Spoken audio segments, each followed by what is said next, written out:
Hello, I am the Game Collector, and this is Second Opinion Games. And when I want to play Atari classics on my Game Boy Advance, I turn to one cartridge, which I really don't know what to call it, honestly. It's the Atari collection? Maybe? No? Pong? Okay. Well, just watch the review. You'll find out.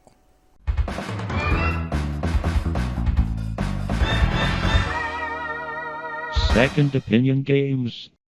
So when you want to play these Atari games on the go, here's your couple of options. You have the Game Boy Advance, the Game Boy SP, the Game Boy Micro, and if you really want, play on the GameCube. Use a big arcade stick. Pretty cool. Okay, so up first is Pong. Now, this is an extremely difficult version of Pong, and you have to be the Billy D. Williams of Pong in order just to beat the computer here. I'm telling you what, the computer is relentless. Luckily, this is a two-player game, so you and a friend, or frenemy, can play two-player Pong on your Game Boy. The person on the right uses the A and B buttons for up and down, and the person on the left uses the up and down on the directional pad. Honestly, that kind of gives the person on the left an unfair advantage, and you could also just play with yourself. See how long you can hit the ball back and forth, I guess. So, that's Pong, guys. Congratulations. Also notice on the main screen it says abort. I guess you just want to get rid of Pong. However, when you go to the main screen of Asteroids, it doesn't say abort. And this is an earlier version of Asteroids. Looking back at the Pong, you'll notice that there's no music and the colors are just simple black and white. I understand they wanted to keep it as similar as possible.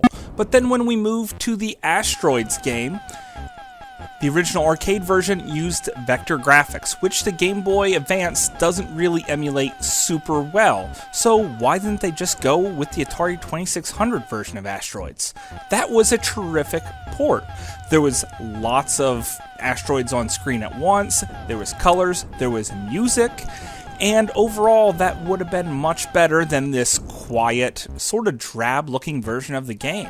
It's kind of very confusing exactly what type of quality they're pushing here. I'm thinking this title was straight-up shovelware. But that's okay. I'm really not here for Asteroids either. I'm here for the big one, Yar's Revenge. And this is a truly epic game. Made by the same guy who made E.T. for the Atari 2600. Yar's Revenge is an absolute classic. It is known very well for being one of the very best Atari 2600 games. And it is amazing. Here we have the force field in the middle, this homing missile that keeps on relentlessly chasing you. And you basically try to destroy the enemy barrier here and launch your missile to destroy the Atari symbol there off to the side. And there are multiple different ways of playing this game. So, honestly, this is the entire reason to buy the game. On upper levels, it turns into a crazy game of cat and mouse with you and that missile just trying to line up your shot. So many times, I gotten down to my very last missile to take out the evil Atari symbol.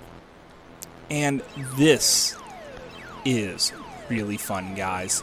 This is the whole reason to own the card. So honestly, I should just call it my Yar's Revenge card. But that's just my opinion. Thanks for watching.